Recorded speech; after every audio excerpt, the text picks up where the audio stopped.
Hello guys, welcome to our channel. The videos we make on this channel focus largely around various types of investments like ASX stocks, US-based stocks, as well as cryptocurrencies such as Bitcoin or Ethereum. We analyze and look at various other analysts and figures in the space, look at how they are valuing investments, and analyze and predict ourselves.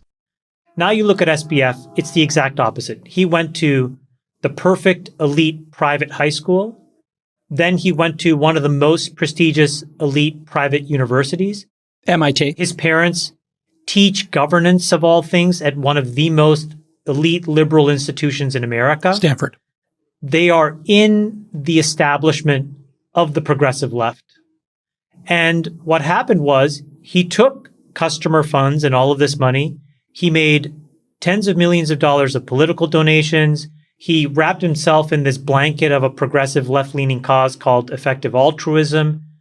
And all of the mainstream media fell for it and embraced him, as well as some politicians, because it met everything that they themselves also bought into. Yes. You know, I can speculate about SBF. I think if there is a strategy here, it is this. He is basically copping to criminal negligence in order to avoid the more serious charges of fraud. And I think, again, if there's a strategy here, it is he saw himself being defined as Bernie Madoff 2.0 in the press. And if that image, which may well be true, cemented around him, then prosecutors would never stop. They would never accept a plea that basically gave him anything less than a Madoff-like sentence, which would be, you know, decades in prison, maybe a life sentence. So he is out there doing what lawyers would tell you never to do, which is basically incriminate yourself, create more of a record. But he's doing it to change the public perception, maybe muddy up the public perception, get people thinking that, okay, he, you know, he's admitting he did something wrong, but it wasn't deliberate. It wasn't fraudulent. It was just basically carelessness or sloppiness. And if he succeeds in muddying the waters enough, then maybe the prosecutors will give him a plea deal that allows him to have his life back at some point. I think that would be the crazy like a fox explanation of what's happening. Now, there is, you know, an alternative explanation as well, which is I just think that these types of guys, you could call it, you know, a narcissistic fraudster, they think they can talk their way out of anything. Yeah, the average person is not really used to dealing with one of these personality types who they clearly are smart and they're articulate and they know what to say and they're crafting their words. What they've learned through their life is that if they use the precise magic words with a person, they can pretty much, you know, convince them of anything, get them to do anything. And in particular, I would say investors tend to fall for this, not because investors are dumb, but because investors are so clear about what they're looking for and what they want. They're predictable. Yeah. Like VCs especially, we're looking for the 100x outcome or whatever. So it's easy for this type of personality to construct a story to essentially stroke the erogenous zones of a VC. Whoa. Yeah. And sort of trick them. And so there is probably a positive reinforcement loop that gets created in the minds of one of these people and they start to think that they can basically talk their way out of any situation.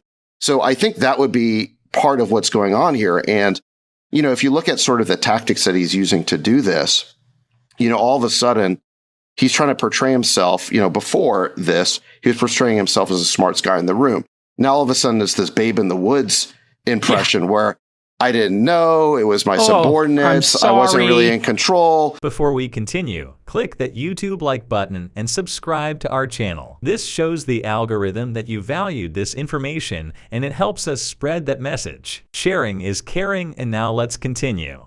That was somebody else. Better. Yeah. Right. Each individual decision, he says, looked sensible to him. It's just it all added up to something he didn't anticipate. Like, really? You know, loaning yourself $1 billion of basically the company's money, which was basically customer money, that seemed reasonable to you. I don't know how you defend that individual decision, and there's many like that. But this is sort of the narrative that he's trying to construct. What's your take on this? And then Freeberg will Can I make a comparison to SBF and Trump through the lens of the media?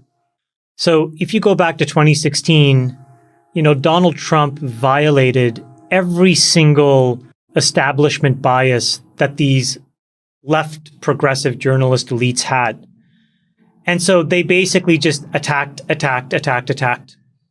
But then you went into the election and there was a very clear data point that said whatever you thought was at best limited, and you missed the tone of the country.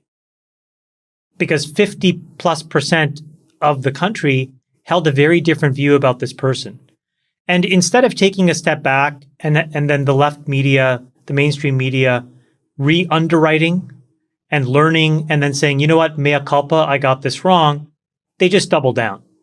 And they said, no, it still doesn't meet our priors. And so we're just going to ring fence this problem and we're going to just try to destroy this issue because, we want to control the narrative and by result, we want to control power.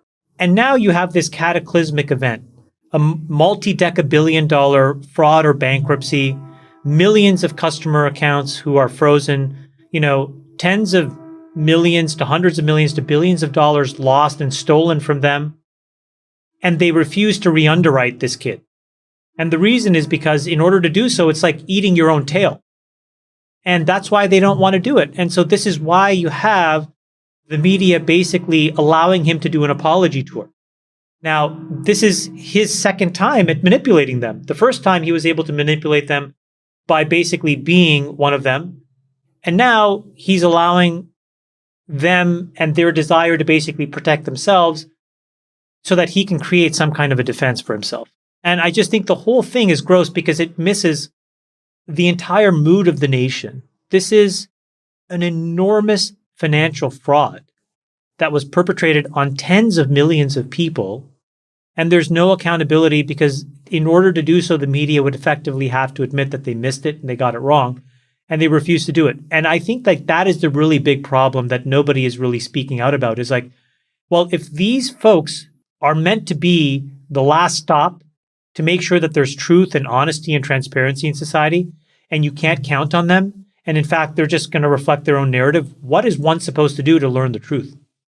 In a way, what you're saying, and then we'll go to you, Freeberg, is this fraud was encased in all the gilded facade that America hates right now. It reflects the institutional rot of America. It reflects every single aspect of institutional rot that every non-elite talks about all the time, but elites, when they have those labels, will refuse to give up. And just to add to that, the thing that's missing, I'd say one of the big issues with the institutional rot in our country is the lack of accountability when somebody gets it wrong. We saw this with COVID, right? The health establishment is saying that they want amnesty. Yeah. And Atlantic Magazine was willing to give it to them. So the point is that this class of people think that when they get it wrong, that they're the experts, but when they get it wrong, there should be no accountability. And so, Chamath, to your point, the media and these institutions are not willing to re-underwrite SBF when he so clearly is a fraudster.